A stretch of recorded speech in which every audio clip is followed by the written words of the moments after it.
The 7 hidden fears after 80, what no one talks about.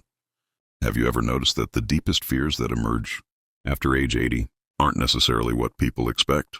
Most assume death tops the list, but when you spend meaningful time with those in their 80s and beyond, you discover something quite different. Death isn't always what they dread most. What truly haunts them are the subtle, gradual changes that threaten their autonomy, their identity, and their place in the world.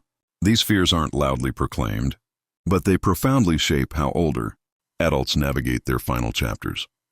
In this presentation, we'll explore the 7 most significant fears that older adults face after 80, fears that transcend medical charts and simplistic checklists, from the gradual erosion of independence to the haunting worry of being forgotten or overlooked. Each fear speaks to something far deeper than physical survival. They reflect what makes us fundamentally human. Stay with me until the conclusion. We're not merely identifying these fears.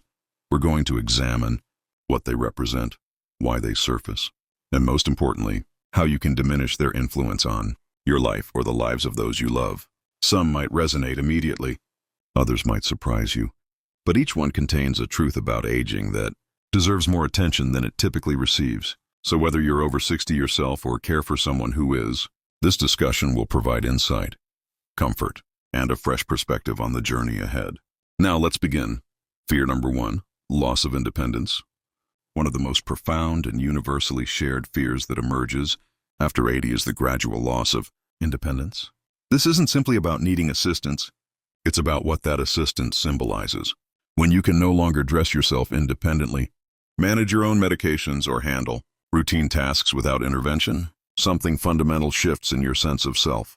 For those who've spent decades being self-sufficient, perhaps raising children, managing households, or building careers, the prospect of needing help with basic personal care feels like a profound identity crisis. Even when these changes arrive gradually, a minor difficulty here, a forgotten task there, they carry tremendous emotional significance. Though often unspoken, the question forms in the back of your mind, am I still the same person if I can't do what I've always done? I remember Elizabeth, 87, who had been fiercely independent throughout her life. She had raised 4 children largely on her own, maintained her home meticulously, and prided herself on never being a bother to anyone. When arthritis began limiting her mobility, she refused help until one winter morning, when she fell trying to retrieve her newspaper from the front step. She lay there for nearly an hour before a neighbor spotted her. The worst part wasn't the cold or the pain, she later confided. It was realizing that I couldn't fix this myself. I used to run a classroom of 30 children, and now I couldn't even get myself off the ground. That transition from capability to vulnerability threatens not just physical freedom, but one's fundamental dignity. But here's the essential truth. Independence doesn't vanish the moment you require assistance. Rather, it transforms. True independence evolves into exercising choice, expressing preferences, and maintaining agency even when physical limitations necessitate support. Authentic independence isn't merely physical. It encompasses mental and emotional autonomy as well. The key lies in preparation rather than crisis response, establishing support systems before they become urgently necessary, making peace with adaptive tools like grab bars, mobility aids, or meal preparation services not as symbols of defeat, but as bridges that enable continued engagement with life. Each thoughtful adjustment represents a declaration.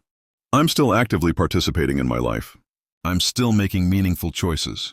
Losing certain physical abilities doesn't diminish your essential self. By redefining independence, not as doing everything alone, but as having freedom to shape your life according to your values, you can find greater peace, maintain more control, and experience less fear as you navigate your later years. Fear number 2, cognitive decline. There's a distinct dread that surfaces when you search for a familiar word, that refuses to materialize, or when you enter a room only to forget your purpose for being there. After 80, these moments cease, being minor inconveniences, and begin triggering deeper anxieties. Is my mind beginning to fail me? Is this the first sign of something I cannot control? For many older adults, cognitive decline represents an even more profound threat than physical deterioration. A fractured hip can be surgically repaired. A heart condition can be medically managed. But when you begin losing your ability to follow conversations, recall cherished memories, or recognize familiar faces, it feels like your very essence is slipping away. Margaret, 85, had always been known for her sharp intellect, her encyclopedic knowledge of literature, and her quick wit. When she began noticing small cognitive lapses, forgetting appointments, telling the same story multiple times, struggling with names, her distress wasn't primarily about embarrassment. "My biggest fear," she confided, "is becoming a stranger to my family while I'm still physically present. I don't want them looking at me with that mixture of pity and resignation, searching for glimpses of who I used to be." This fear resonates deeply because it's fundamentally existential. Our memories and cognitive abilities aren't merely functional tools. They form the narrative thread of our identity. When that continuity begins fraying even slightly, it can feel as though life itself is unraveling. However, it's crucial to remember that cognitive decline isn't inevitable or uniform. The brain maintains remarkable neuroplasticity throughout life. It can establish new neural connections, adapt to challenges, and respond positively to stimulation well into advanced age.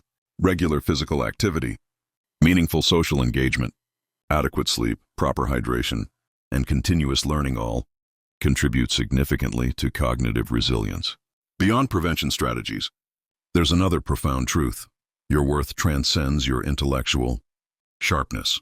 Even if cognitive abilities diminish, your essential humanity remains intact.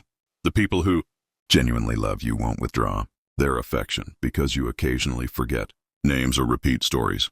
They will connect with you through other channels, through your expressions, your emotional presence, the history you share, the comfort of familiar gestures. So while this fear deserves acknowledgement, don't allow it to dominate your present experience. Take proactive measures to support your cognitive health.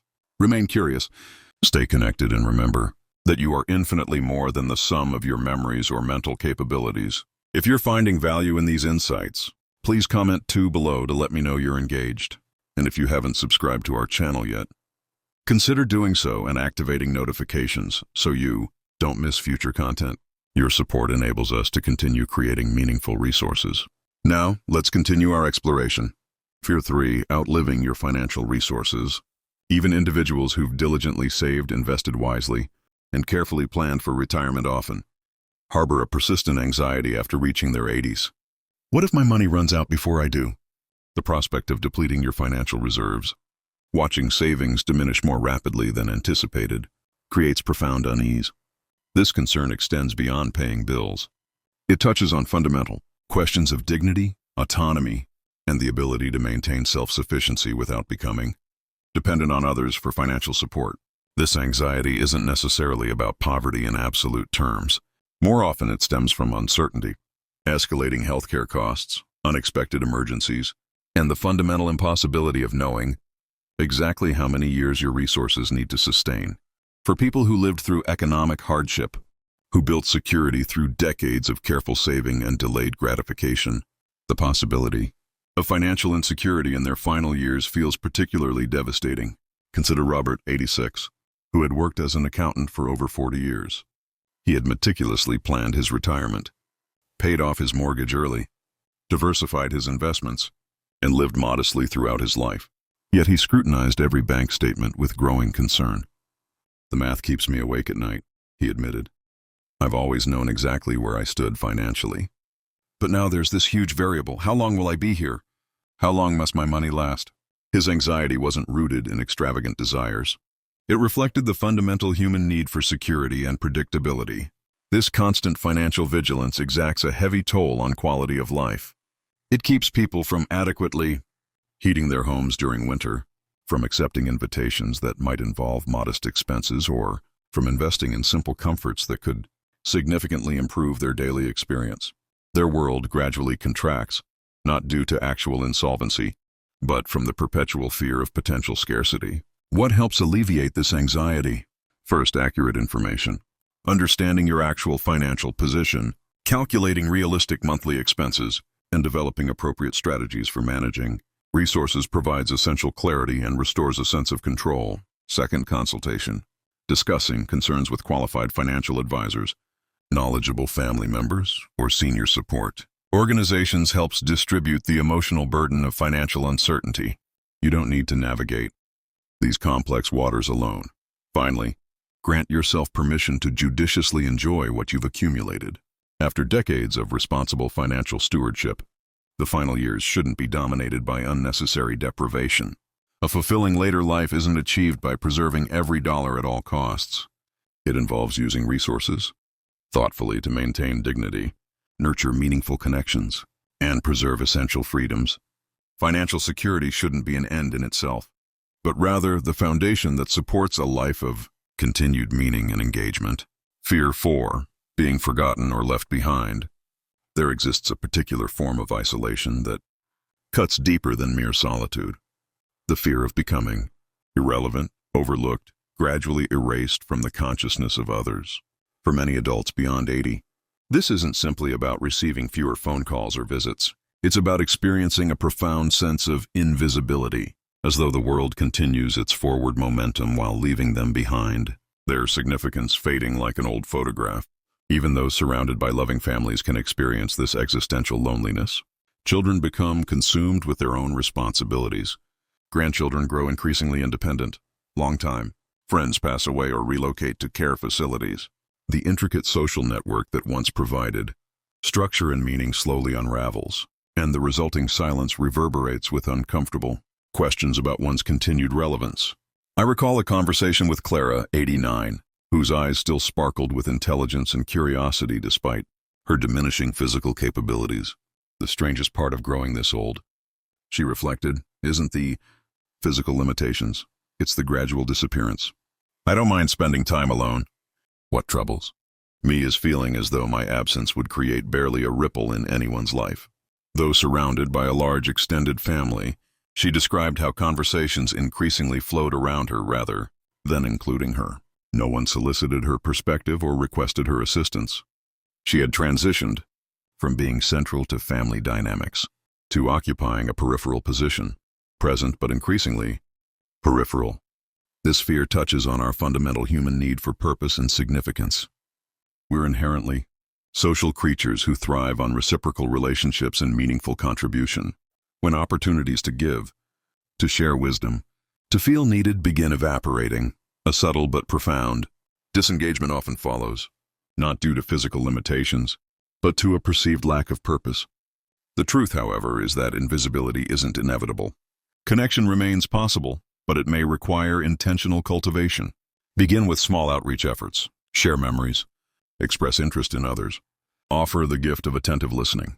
Presence generates presence. The more genuinely you engage with others emotionally and socially, the more visible you become within their consciousness. If immediate family members don't create sufficient space for your participation, expand your social horizons. Join community discussions. Engage with neighbors. Volunteer within your capabilities. Your accumulated wisdom and perspective remain invaluable resources in a world often lacking historical context and nuanced understanding.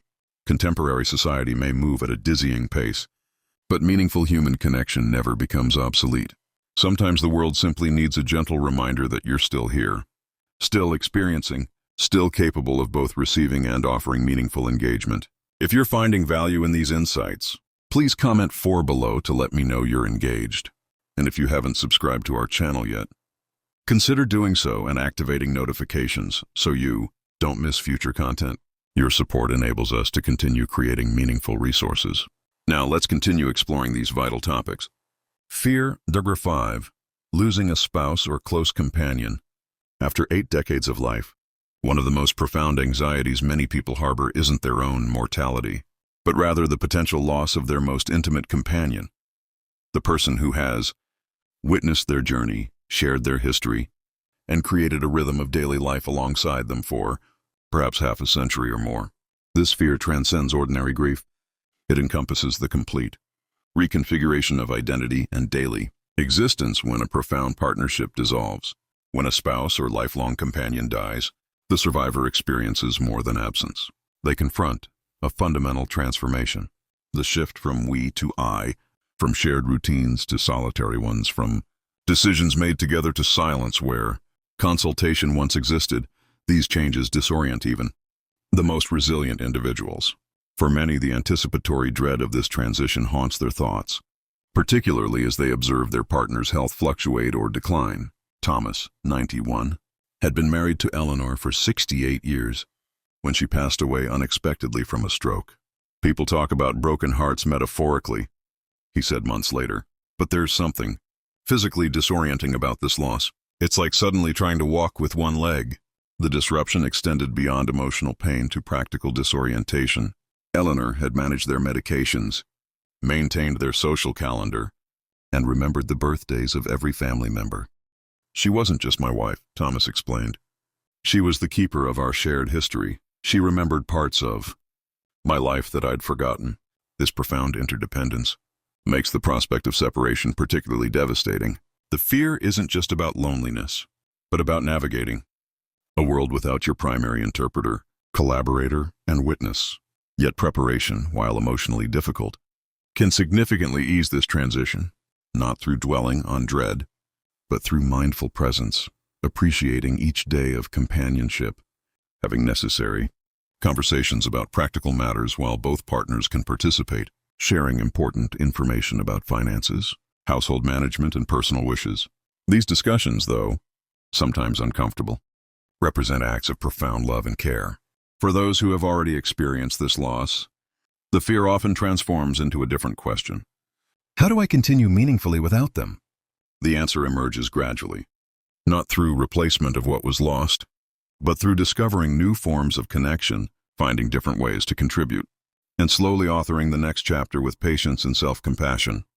Grief expert David Kessler wisely notes that grief is love with no place to go, but eventually that love can find new expressions, through memories honored, through kindness extended to others, through the continued embrace of life despite its profound alteration.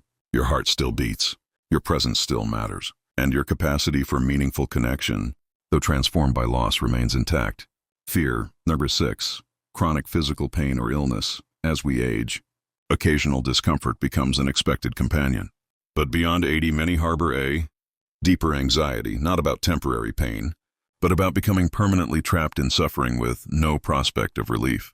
The thought of spending one's final years in persistent discomfort often provokes more dread than the prospect of death itself, because it represents suffering without escape, dignity, gradually eroded by constant physical distress. Chronic pain is insidious in its effects. Unlike acute pain that demands immediate attention, then subsides, persistent pain gradually infiltrates every dimension of existence. It disrupts sleep patterns, diminishes appetite, depletes energy reserves, alters cognitive function, and eventually reshapes personality. Perhaps most cruelly, it often remains invisible to others, an internal burden that may not manifest in observable symptoms, leading to isolation and misunderstanding. Evelyn, 88, had managed rheumatoid arthritis for decades, but the condition intensified significantly in her later years. "The hardest part isn't the bad days," she explained. "It's waking each morning, knowing there won't be good ones, just varying degrees of discomfort. Pain becomes like an unwelcome roommate who never leaves, who dictates what you can do, where you can go, how long you can sit or stand." Her greatest frustration wasn't the pain itself, but the dismissive responses she sometimes encountered. "That's just part of getting older," or "everyone has aches and pains at your age." This casual dismissal of chronic pain as an inevitable aspect of aging compounds suffering by adding hopelessness. If nothing can be done, why mention it? Why seek help? This resignation often leads to unnecessary suffering and preventable isolation. The reality, however, is more nuanced. While aging bodies do experience more physical challenges, persistent pain should never be accepted as inevitable or untreatable. Pain management approaches have evolved significantly, incorporating physical therapy, targeted exercise, mindfulness practices, nutritional interventions, and sophisticated medication protocols tailored to older adults' specific needs and sensitivities. Accessing appropriate care often requires persistence and self-advocacy. Finding healthcare providers who take geriatric pain seriously, who listen attentively, evaluate thoroughly, and treat compassionately may require multiple consultations and referrals. This effort, though challenging, remains worthwhile.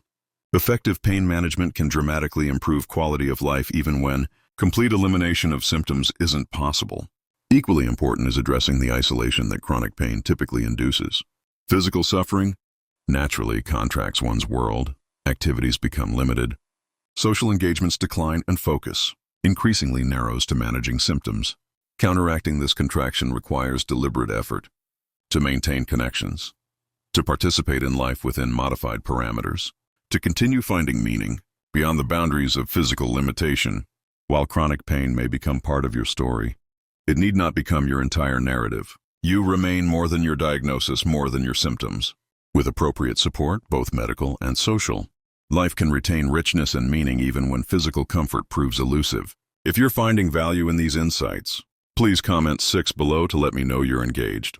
And if you haven't subscribed to our channel yet, consider doing so and activating notifications so you don't miss future content. Your support enables us to continue creating meaningful resources. Now let's explore our final topic. Fear number 7, being forced into institutional care. Among adults in their 80s and beyond, few prospects evoke more profound apprehension than the possibility of involuntary placement in a care facility. This anxiety persists not because such institutions are inherently negative environments, but because of what the transition represents, the ultimate surrender of autonomy, privacy, familiar surroundings, and self-determination regarding the most intimate aspects of daily life. The fear extends beyond the physical environment to encompass the decision-making process itself. The prospect of others, even well-intentioned family members, determining where you will live, when you will eat, how you will spend your time, and who will provide your most personal care represents a profound loss of agency for individuals who have managed their own affairs throughout adulthood.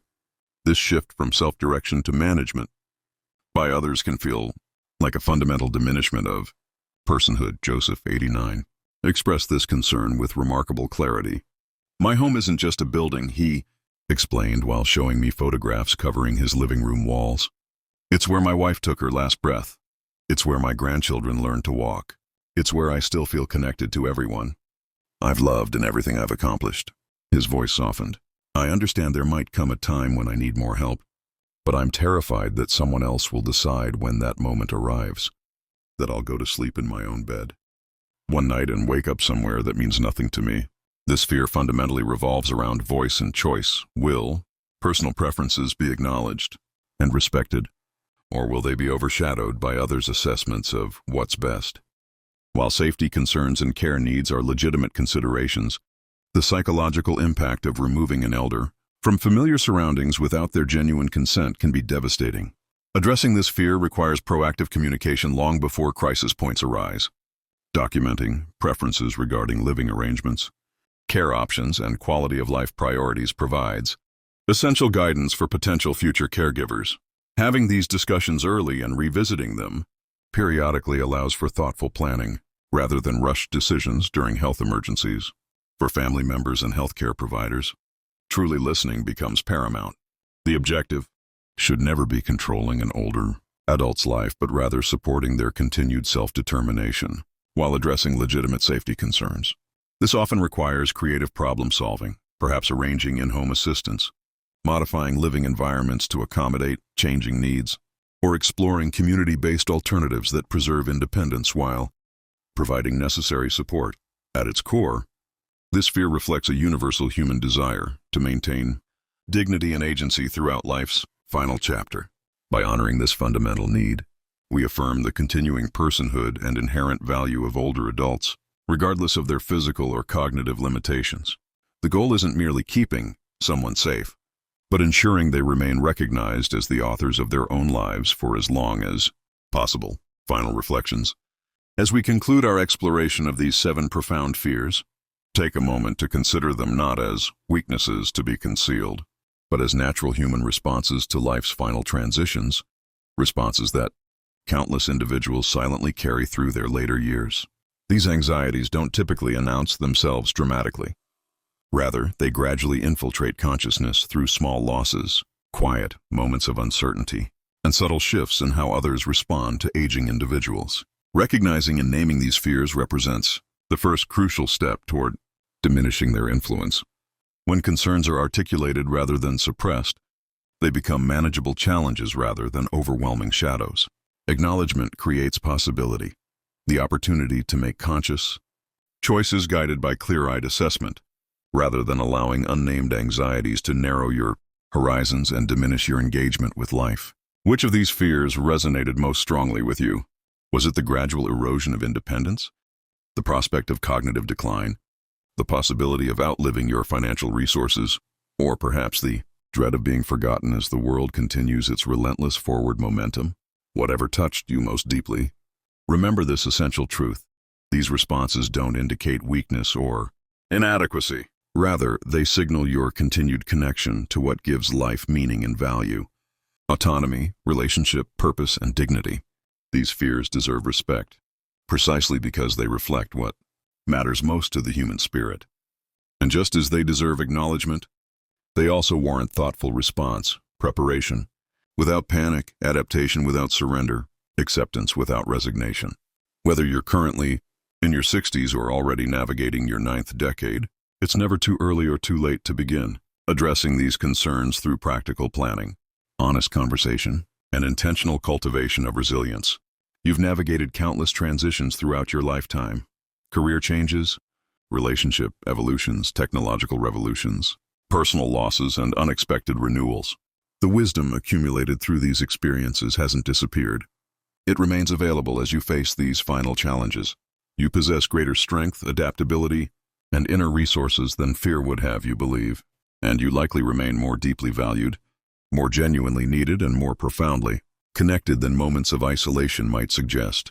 Thank you for engaging with these reflections today. We'd greatly appreciate hearing your perspective. Please share in the comments one insight that particularly resonated with you and how you might apply it in your life or in supporting someone you love. Your thoughts not only enrich our community, but also encourage continued exploration of these essential topics. If you found value in this discussion, please consider subscribing to our channel and sharing this content with others who might benefit. Your support enables us to continue creating resources that address the genuine challenges and opportunities of life's later chapters with honesty, compassion, and practical wisdom. Until our next conversation, may you approach each day with renewed appreciation for its gifts and possibilities, whatever your age or circumstance. Musical outro.